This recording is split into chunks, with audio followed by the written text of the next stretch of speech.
Stage पे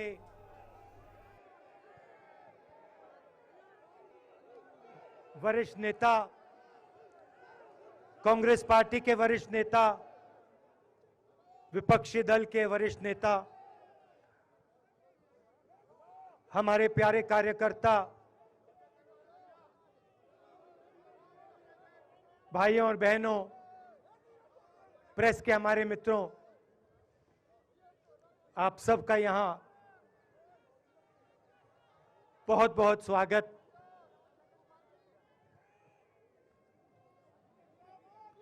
आप आज यहां बर्फ में खड़े हैं, मगर आप में से किसी को सर्दी नहीं लग रही है। आप बारिश में खड़े हुए, कोई भीगा नहीं। गर्मी में आपको गर्मी नहीं लगी, सर्दी में आपको सर्दी नहीं लग रही है, क्योंकि देश की शक्ति आपके साथ है।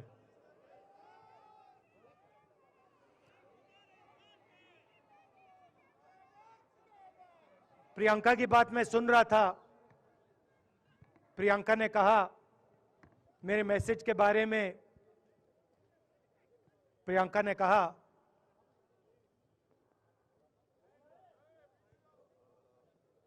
नॉर्मली होता नहीं है, मगर मेरे आंख में आंसू आए।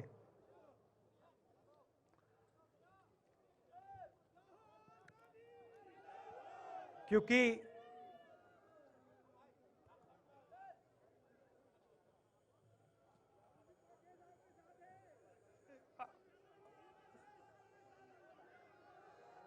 मैं कन्याकुमारी से चला, शुरुआत की और पूरे देश में हम पैदल चले। मैं सच बताऊं, आपको अजीब लगेगा, मगर मैं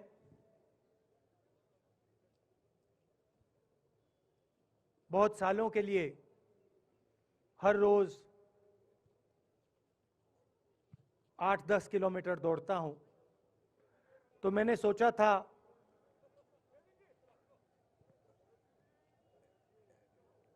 देश कन्याकुमारी से कश्मीर चलने में इतनी मुश्किल नहीं होगी। मेरे दिल में था कि आसान होगा, फिजिकली मेरे लिए ये मुश्किल काम, मैंने सोचा था मुश्किल काम नहीं होगा। शायद मैं काफी वर्जिश करता हूं, थोड़ा सा अहंकार आ गया, जैसे आ जाता है।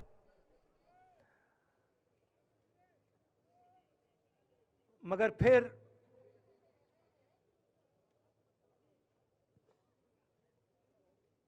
बात बदल गई। जब मैं छोटा था,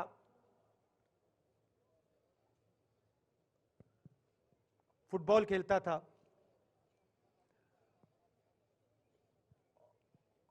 और कॉलेज में जब मैं फुटबॉल खेल रहा था, एक बार मुझे बहुत जोरों से घुटने में इंजरी हुई थी।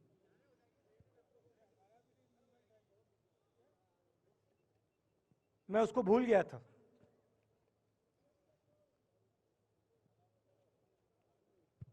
घुटने में दर्द नहीं होता था, भूल गया था उसको, दर्द गायब हो गया था। मगर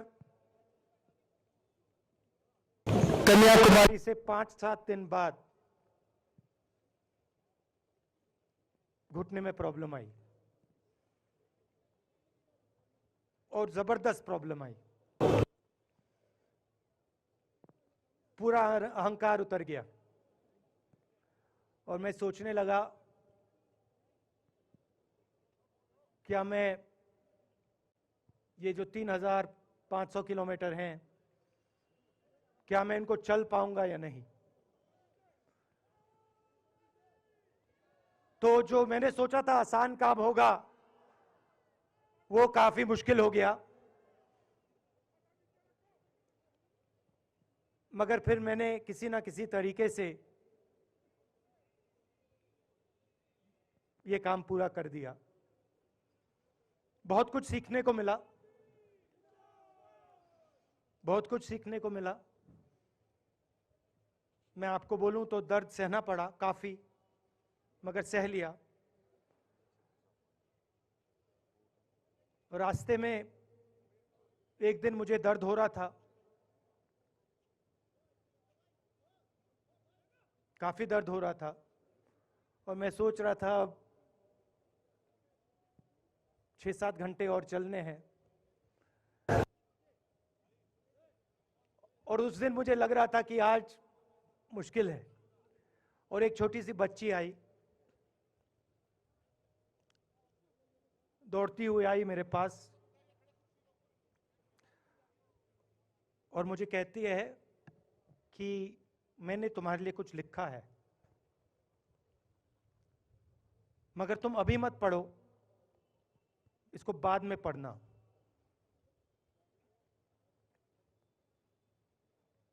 और फिर वो मुझे गले लग के भाग गई। फिर मैंने सोचा अब पढ़ता हूं क्या लिखा है।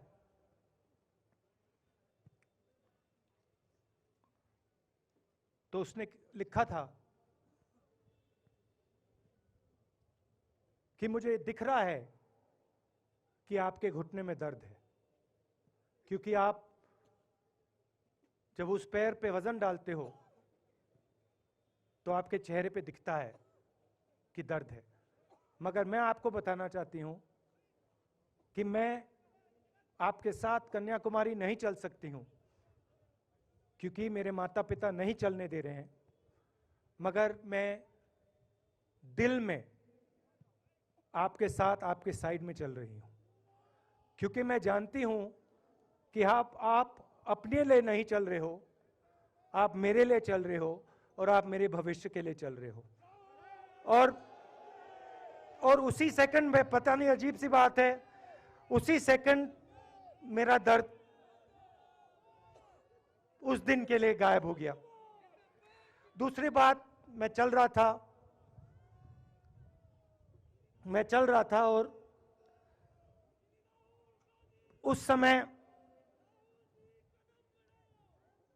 उसी समय वहां पे थोड़ी सर्दी बढ़ रही थी। सुबह का समय था और 4 बच्चे आए।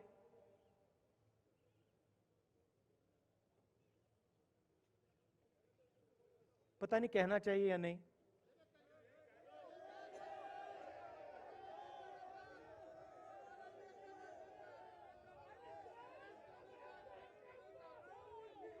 तो कह देता हूं, छोटे से बच्चे थे, भिखारी थे, भीख मांगते थे, और मेरे पास आए। कपड़े नहीं थे, मैंने देखा, शायद मजदूरी भी करते थे तो थोड़ी मट्टी थी उन पे। खैर, मैं ये चीजें देखता नहीं हूं, तो मैं उनके साथ गले लगा, घुटनों पे गया, ऐसे उनको पकड़ा मैंने, क्योंकि मैं उनकी लेवल पे रहना चाहता था। और फिर, नहीं सुनिए, मैं ये बात कहना नहीं चाह रहा था मगर कह दूंगा। तो उनको ठंड लग रही थी, वो कांप रहे थे, शायद उनको खाना नहीं मिला था, छोटे बच्चे मजदूरी कर रहे थे।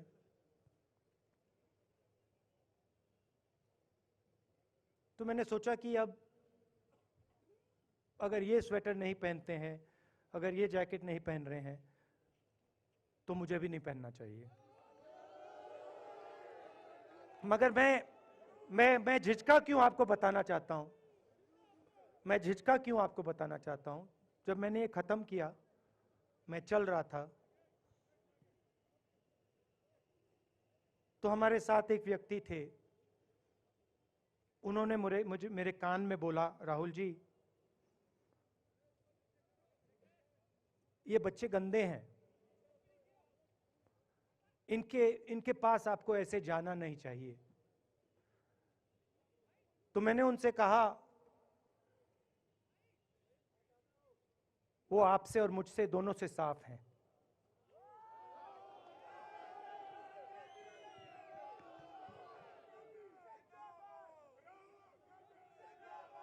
तो देश में कभी कभी ये विचारधारा दिखाई दे जाती है। दूसरी बात आपको बता देता हूं, शायद लोगों को अच्छी ना लगे। जब मैं चल रहा था, आपने देखा होगा कि बहुत सारी महिलाएं रो रही थी। आपने देखा? आपको मालूम है क्यों रो रही थी?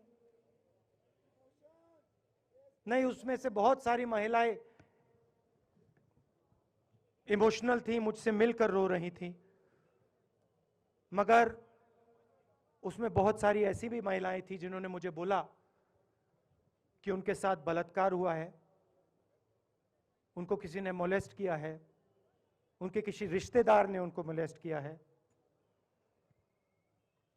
और जब मैं उनसे बोलता था, बहन मैं पुलिस को बताऊं, तो मुझे कहती थी, राहुल जी पुलिस को मत बताइए, हम चाहते हैं कि आपको ये बात मालूम हो, मगर पुलिस को मत बताइए, हमारा और भी नुकसान हो जाएगा। तो ये हमारी देश की सच्चाई है। ऐसी बहुत सारी और मैं कहानियां आपको बता सकता हूं।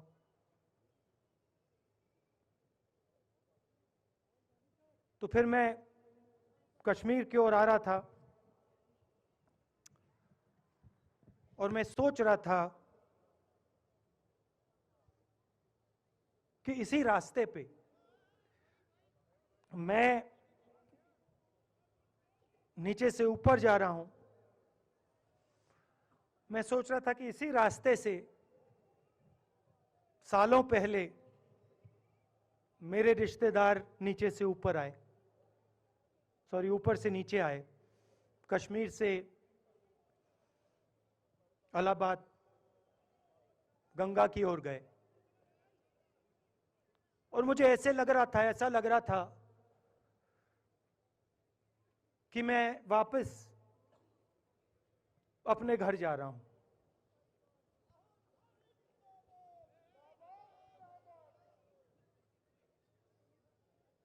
घर मेरे लिए,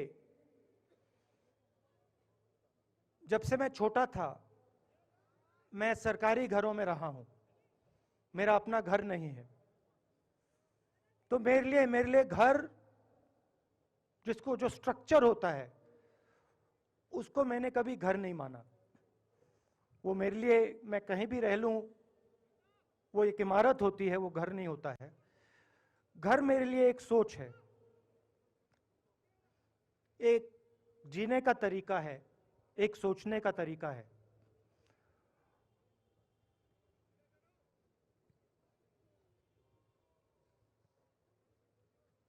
और यहां पे जिस चीज को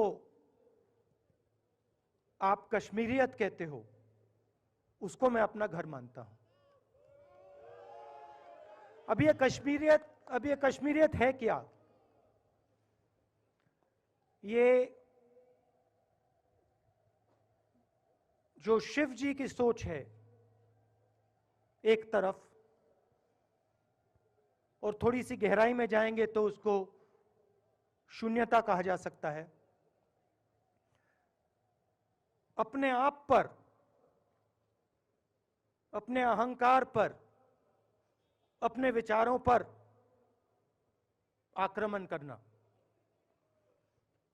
और दूसरी तरफ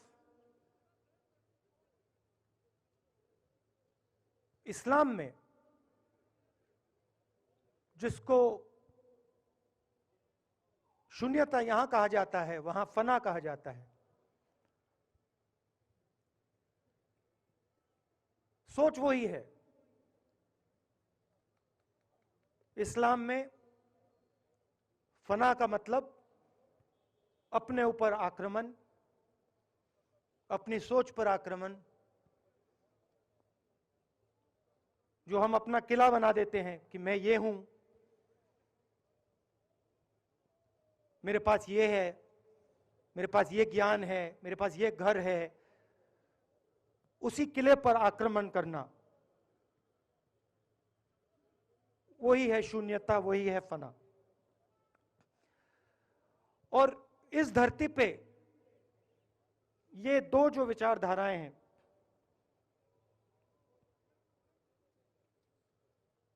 इनका एक बहुत गहरा रिश्ता है और ये सालों से रिश्ता है, जिसको हम कश्मीरियत कहते हैं।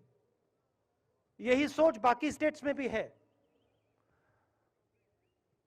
गांधी जी वैष्णव जनतों की बात करते थे, जिसको हम यहां शून्यता, फना कहते हैं, उसको गुजरात में वैष्णव जनतो कहा जाता है। असम में शंकर देव जी ने भी यही बात कही। कर्नाटक से हमारे यहां जो लोग आए हैं, वहां बसवा जी ने यह बात कही। केरल में नारायण गुरु ने ये बात की। महाराष्ट्र ने ज्योतिबा फूले जी ने ये बात की। और यहां इसको हम कश्मीरियत कहते हैं। लोगों को जोड़ना और दूसरों पर आक्रमण नहीं करना, अपने आप पर आक्रमण करना, अपनी कमी देखना।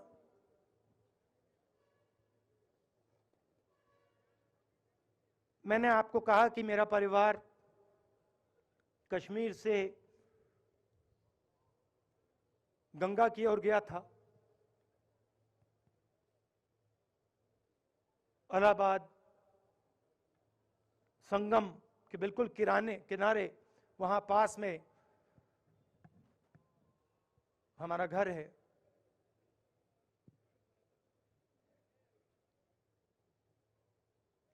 तो जब यहां से वो वहां गए,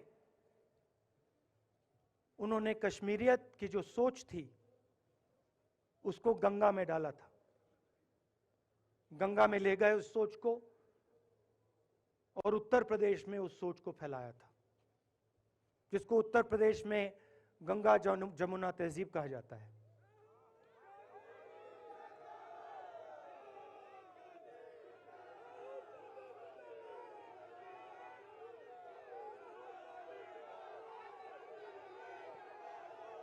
तो उन्होंने, मेरे परिवार ने छोटा सा काम, कोई बड़ा काम नहीं किया। जो आपने उनको सिखाया, जो जम्मू कश्मीर के लोगों ने उनको सिखाया, लद्दाख के लोगों ने सिखाया, क्योंकि उसमें बौद्ध धर्म भी है, उनके पास भी वही सोच, शून्यता की सोच उधर भी है। वो उसको ले गए और उस विचारधारा को, सोच को गंगा में उन्होंने रखा।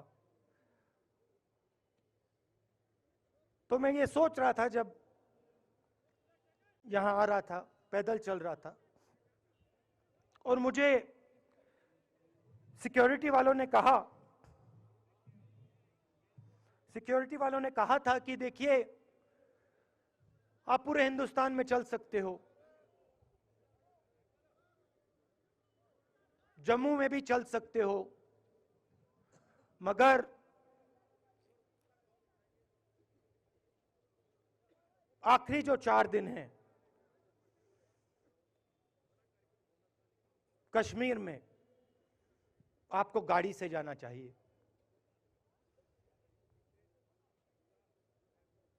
वेणुगोपाल जी ने मुझे कहा पहले, और जो ऑर्गेनाइज कर रहे थे उन्होंने कहा। 3-4 दिन पहले एडमिनिस्ट्रेशन ने कहा कि देखिए, शायद डराने के लिए, कि देखिए अगर आप पैदल चलेंगे तो आपके ऊपर ग्रेनेड फेंका जाएगा। तो मैंने सोचा नहीं सुनिए, मैंने सोचा कि ऐसे करते हैं, मैं अपने घर वापस जा रहा हूं, 4 दिन पैदल चलूंगा, अपने घर के जो लोग हैं उनके बीच में चलूंगा, और मैंने सोचा कि जो मुझसे नफरत करते हैं उनको क्यों ना मैं एक मौका दूं कि मेरी सफेद शर्ट का रंग बदल दें, लाल कर दें।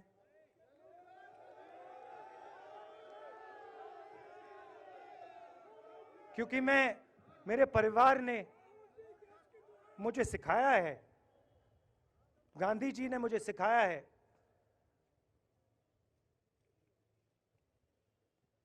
कि अगर जीना है तो डरे बिना जीना है, नहीं तो जीना नहीं है। तो मैंने मौका दिया, मैंने कहा मैं 4 दिन चलूंगा, बदल दो टी शर्ट का रंग, लाल कर दो, देखी जाएगी। मगर जो मैंने सोचा था वही हुआ। जम्मू कश्मीर के लोगों ने मुझे हैंड ग्रेनेड नहीं दिया, अपने दिल खोलकर प्यार दिया, गले लगे।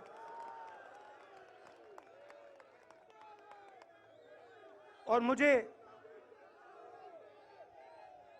बहुत खुशी हुई कि उन सब ने मुझे अपना माना, और प्यार से बच्चों ने, बुजुर्गों ने आंसुओं से मेरा यहां स्वागत किया।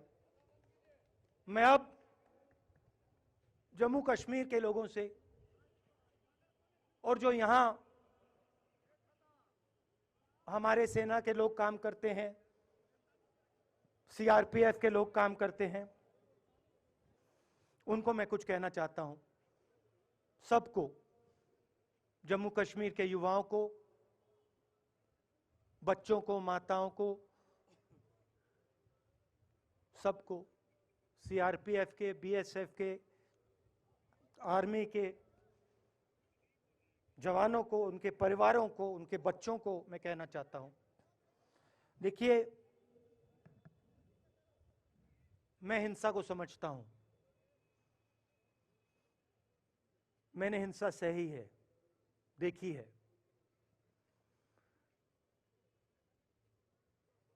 जो हिंसा नहीं सहता है, जिसने हिंसा नहीं देखी है, उसे यह बात समझ नहीं आएगी। जैसे मोदी जी हैं, अमित शाह जी हैं, आरएसएस के लोग हैं, उन्होंने हिंसा नहीं देखी है।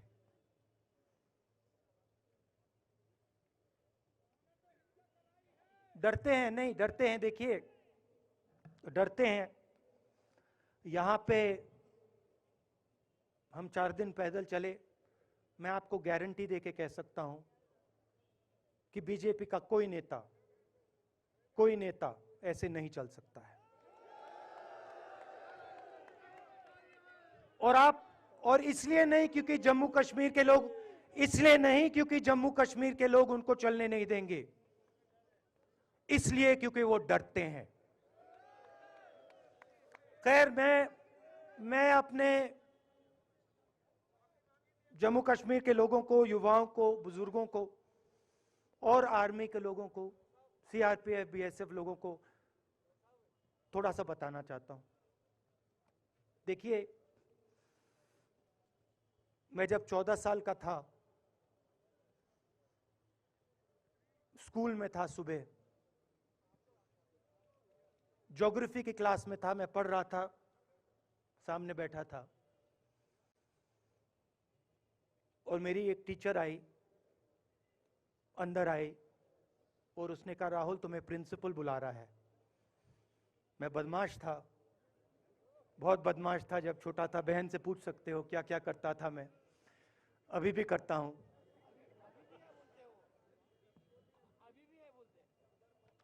मैंने सोचा प्रिंसिपल बुला रहा है, मैंने कुछ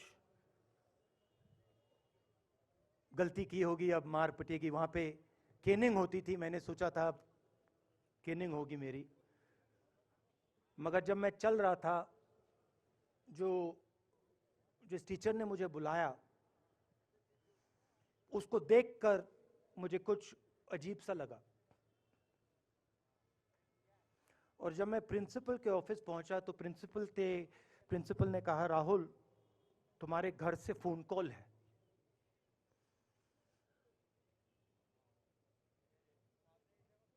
और जब मैंने उसके शब्द सुने मुझे पता लग गया कुछ गलत हो गया है। मेरे पैर कांपे और मैंने जैसे फोन अपने कान पे लगाया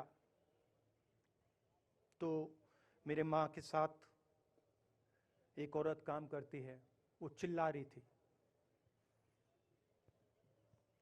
राहुल दादी को गोली मार दी, दादी को गोली मार दी, दादी को गोली मार दी।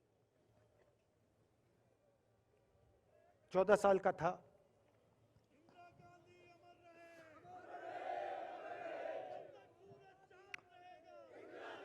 देखिए, ये जो मैं कह रहा हूं, ये जो मैं कह रहा हूं, ये जो मैं अभी कह रहा हूं, ये बात प्रधानमंत्री को नहीं समझ आएगी, ये बात अमित शाह जी को नहीं समझ आएगी, ये बात डोवल जी को भी नहीं समझ आएगी, मगर ये बात कश्मीर के लोगों को समझ आएगी, ये बात सीआरपीएफ के लोगों को समझ आएगी, ये बात आर्मी के लोगों को समझ आएगी, उनके परिवारों को समझ आएगी। तो उन्होंने मुझे कहा, नाम ओंगमू है उसका, उसने कहा दादी को गोली लग गई, दादी को गोली लग गई। और फिर मुझे गाड़ी में वापस ले गए, प्रियंका को मैंने स्कूल से उठाया, मैं वापस गए।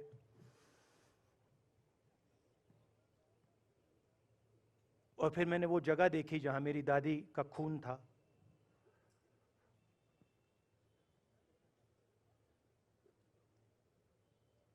पापा आए, माँ आई, माँ बिल्कुल हिल गई थी, बोल नहीं पा रही थी।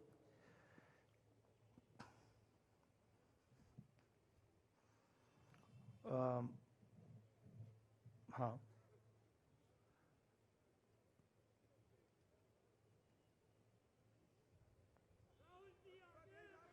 फिर क्या हुआ,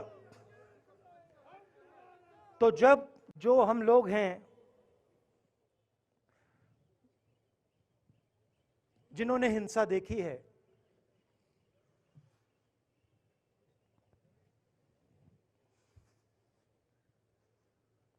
ये जो है ना, ये इसको हम बिल्कुल दूसरी तरीके से देखते हैं। ये आप सबके लिए टेलीफोन है, ये हमारे लिए सिर्फ टेलीफोन नहीं है।